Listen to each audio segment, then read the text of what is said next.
I do want to clarify that the whole point that I'm showing these weaknesses in fractional reserve lending isn't to argue that it necessarily has to go away or that it is somehow unviable. It's clearly viable. It's the system that most market economies, actually all that I know of, use today. But the reason why I'm doing it is to show that it's not the only type of system and that we really should scrutinize any systems that we have in place to realize that they aren't a law of physics that we have to have fractional reserve lending. That in order to have this system function, there has to be kind of engineering in place, and there still are some drawbacks. The instability, in order to combat that, you need to have central bank insurance, and you also have to have the central bank as a lender of last resort of reserves.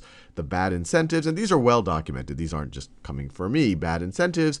When you look at if you are looking to invest in any other type of investment company, someone who's taking your money and investing it on your behalf, they would typically be talking about how good they are at investing money. But when you look at commercial banks, that's not what they're talking about, because they know that that's not what consumers care about because of the insurance there. They will talk about things like how easy it is to access your money with their ATMs and their online banking and how low their fees are. They won't even bring up the idea that, hey, we're lending your money and we're lending it in really, really responsible ways.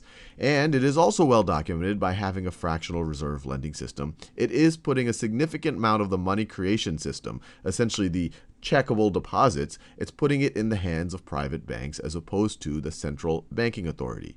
Now, with that out of the way, you're probably saying, well, are there any other alternatives? And I'm not advocating one or the other, but I'm just showing you that this is not necessarily the only way that we would have to set up our banking system. In fact, the original way is the alternative. The original way would be full reserve banking.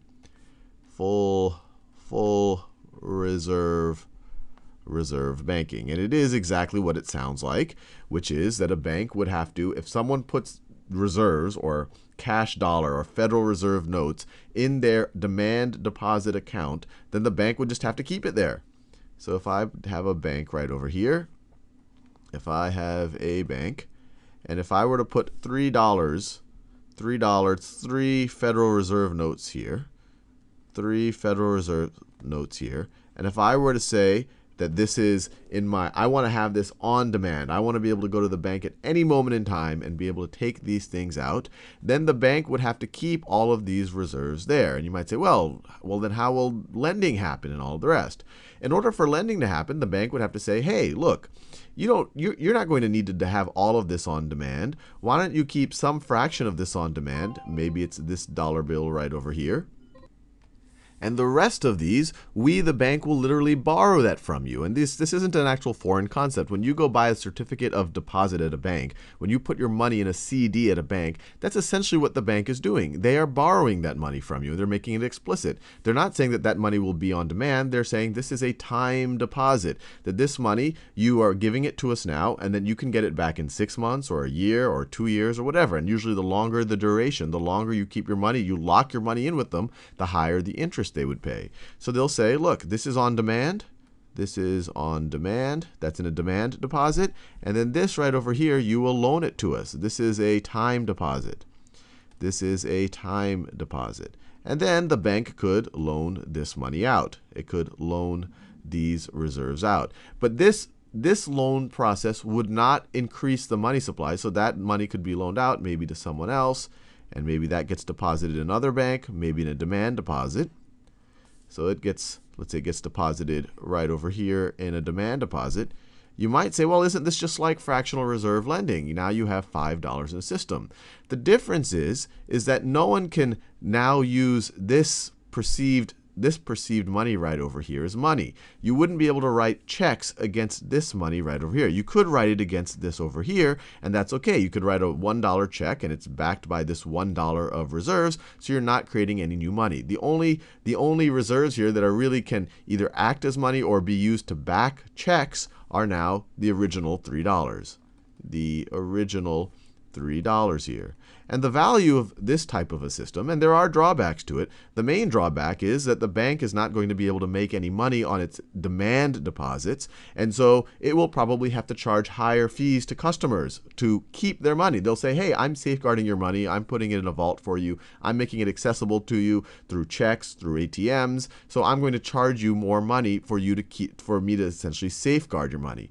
Right now, what banks are doing in fractional reserve system is like, hey, we'll do all of these services for you for a lot less, sometimes even free if you keep large enough deposits with them. We're going to hold your money for you. You're going to keep it accessible on ATMs. We're going to give you a bank ATM card, and all of these things. And the reason why the bank is able to do that is because they are essentially they are lending out a significant fraction of your money and getting interest on it, and that's how they're making money.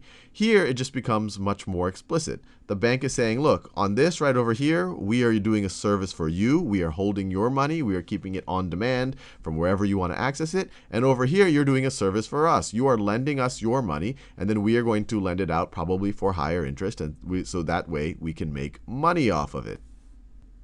And obviously, if we were to convert to some type of a system like this, there wouldn't be as much money being created, or actually no money would be created by this lending process. And so the central bank, or whoever the monetary authority is in the country, would have to essentially print more money to have the money available to essentially be the grease in the economy. And just to make it clear that this isn't a fringe idea, that this is essentially what banking was until the mid-14th century, and it was the Venetian bankers who first brought up the idea of fractional reserve lending, and there were some very mainstream banks that did full reserve lending into the 1800s. And in the as the Great Depression got longer and longer in 1939, some very serious economists proposed a reversion back to full reserve banking, and they even articulated exactly how it would do and how it would not introduce too many interruptions to the economy. Although anything like this would be dangerous because you are